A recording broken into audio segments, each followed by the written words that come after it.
একদিকে পাহাড়ি ধস, অন্যদিকে পাহাড়ি ঢল। টানা ভারী বর্ষণে কক্সবাজারে প্রাণহানি বেড়ে দাঁড়িয়েছে ৩১ জনের। চট্টগ্রামের বিস্তীর্ণ এলাকা এখনো বিপর্যস্ত, রাজধানী ঢাকাও জলাবদ্ধতায় নাকাল। তাহলে কি এবার উত্তরাঞ্চলের দিকে এগুচ্ছে বন্যার ঝুঁকি? কেন প্রতি বছরই একইভাবে ডুবে যায় চট্টগ্রাম? আর আগামী কয়েকদিন দেশের আবহাওয়া কি বলছে? সেসব প্রশ্নের উত্তর খুঁজতেই আমাদের এই বিশ্লেষণ। দর্শক, একটা রাত তারপর আরেকটা রাত, আকাশের কান্না যেন কিছুতেই থামতে চাইছে না। অবিরাম মুষলধারে বৃষ্টি ঝরছেই, পাহাড়ের বুক চিরে ধেয়ে আসছে ভয়ঙ্কর পাহাড়ি ঢল। নদীর উপচে পড়া পানি মুহূর্তে ঢুকে পড়ছে ঘরবাড়ি, দোকানপাট, শিক্ষা প্রতিষ্ঠান, মসজিদ, মন্দির আর ফসলের মাঠে।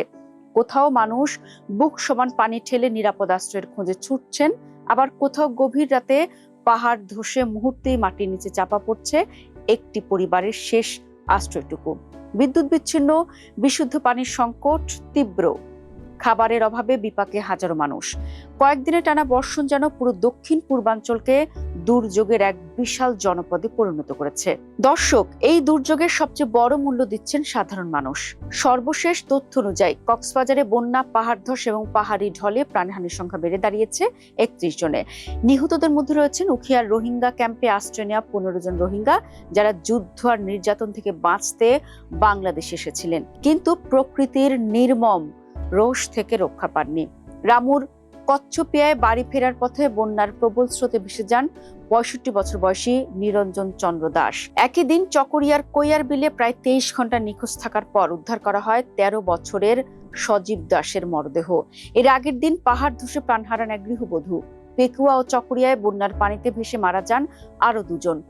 প্রতিটি মৃত্যুই যেন মনে করিয়ে দিচ্ছে, এই দুর্যোগ শুধু পরিসংখ্যান নয়, এটি অসংখ্য পরিবারের আজীবনের কান্নার গল্প। কিন্তু দর্শক, প্রশ্ন হচ্ছে, এবারের বন্যা এত ভয়াবহ হয়ে উঠল কেন?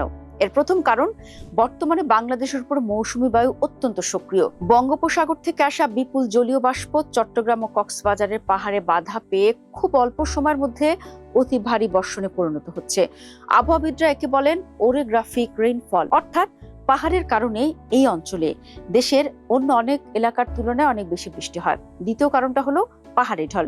বান্দরবান, রাঙ্গামাটি ও চট্টগ্রামের উঁচু পাহাড়ে কয়েক ঘন্টার ভারী বৃষ্টির পর বিপুল পরিমাণ পানি দ্রুত নেমে আসে নিচু এলাকায়। সেই পানি গিয়ে মিশে মাতামুহুরী, সাঙ্গু, বাঁকখালী ও কর্ণফুলী নদীতে।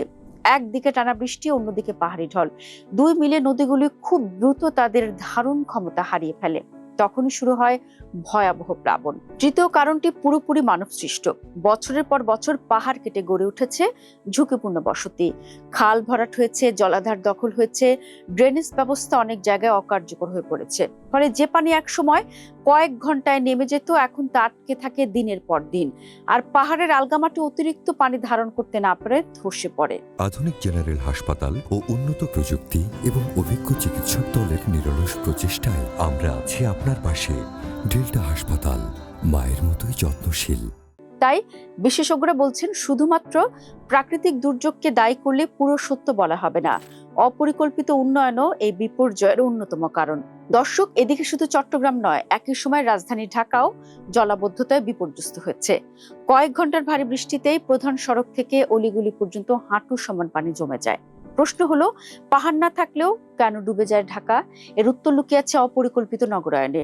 রাজধানীর অসংখ্য খাল হারিয়ে গেছে, অনেক ড্রেন আবর্জনায় ভরা, আর বৃষ্টির পানি বের হওয়ার স্বাভাবিক পথ ক্রমেই সংকুচিত হয়েছে। ফলে অল্প সময়ের ভারী বৃষ্টিও পুরো নগর জীবনকে অচল করে দেয়। এখন সবচেয়ে বড় প্রশ্ন, চট্টগ্রামের এই বন্যা কি উত্তরাঞ্চলের দিকে ধাবিত হচ্ছে? সরাসরি উত্তর হলো না, কারণ চট্টগ্রামের নদীগুলো বঙ্গোপসাগরে গিয়ে মিশে, আর উত্তরাঞ্চলের নদীগুলোর উৎস ভারতের উজান ও হিমালয় অঞ্চল। তাই চট্টগ্রামের বন্যার পানি সরাসরি উত্তরবঙ্গে যায় না, তবে উদ্বেগের জায়গা অন্যখানে। আবহাওয়া অধিদপ্তর জানিয়েছে, আগামী কয়েকদিন রংপুর, রাজশাহী, ময়মনসিংহ, ঢাকা, বরিশাল, চট্টগ্রাম ও সিলেট বিভাগের বিভিন্ন স্থানে মাঝারি থেকে অতি ভারী বর্ষণের সম্ভাবনা রয়েছে। একই সময় ভারতের উজানেও যদি ভারী বৃষ্টি হয়, তাহলে তিস্তা, ধরলা, দুধকুমার, ব্রহ্মপুত্র, যমুনা নদীর পানি দ্রুত বাড়তে পারে। সেক্ষেত্রে উত্তরাঞ্চলের নিচু এলাকায় নতুন করে বন্যার ঝুঁকি তৈরি হতে পারে। অর্থাৎ চট্টগ্রামের বন্যা উত্তরবঙ্গে যাচ্ছে না, কিন্তু আবহাওয়ার একই সক্রিয় মৌসুমী পরিস্থিতি উত্তরাঞ্চলের জন্য সতর্কবার্তা হয়ে উঠতে পারে। দর্শক, এর আগেও বাংলাদেশ এমন ভয়াবহ পরিস্থিতির মুখোমুখি হয়েছে।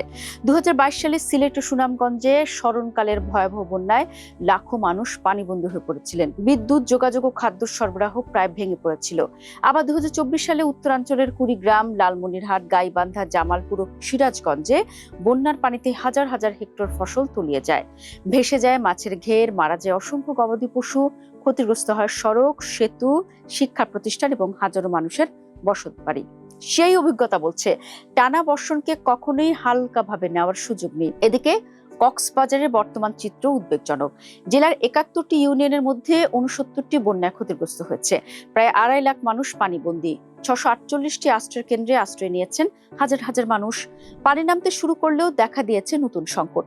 বিশুদ্ধ পানির অভাব, শুকনো খাবারের সংকট, কাদায় ভরে যাওয়া ঘরবাড়ি, নষ্ট হয়ে যাওয়া ফসল, ক্ষতিগ্রস্ত সড়ক ও শিক্ষা প্রতিষ্ঠান এখন মানুষের সামনে নতুন চ্যালেঞ্জ হয়ে দাঁড়িয়েছে। সরকার জানিয়েছে দুর্গত মানুষকে ত্রাণ ও পুনর্বাসনের আওতায় আনা হবে।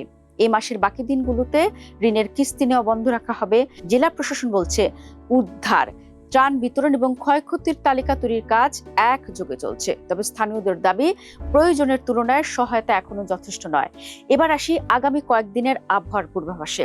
আবহাওয়া দপ্তর জানিয়েছে আগামী কয়েকদিন দেশের অধিকাংশ বিভাগেই দফায় দফায় বৃষ্টি ও বজ্রসহ বৃষ্টির সম্ভাবনা রয়েছে। রংপুর, রাজশাহী, ময়মনসিংহ, ঢাকা, চট্টগ্রাম, বরিশাল, সিলেট বিভাগের কোথাও কোথাও মাঝারি থেকে অতি ভারী বর্ষণ হতে পারে। যদিও মঙ্গলবার থেকে কিছু এলাকায় বৃষ্টির তীব্রতা সামান্য কমতে পারে, তবু পুরোপুরি স্বস্তির কোনো ইঙ্গিত নেই। বরং আগামী 5 দিনও বৃষ্টিপাতের প্রবণতা অব্যাহত থাকতে পারে বলেই জানিয়েছে আবহাওয়া অফিস। অর্থাৎ দুর্যোগের সবচেয়ে কঠিন সময় হয়তো পেছনে ফেলে এসেছে কক্সবাজারের কিছু এলাকা, কিন্তু ঝুঁকি এখনো কাটেনি।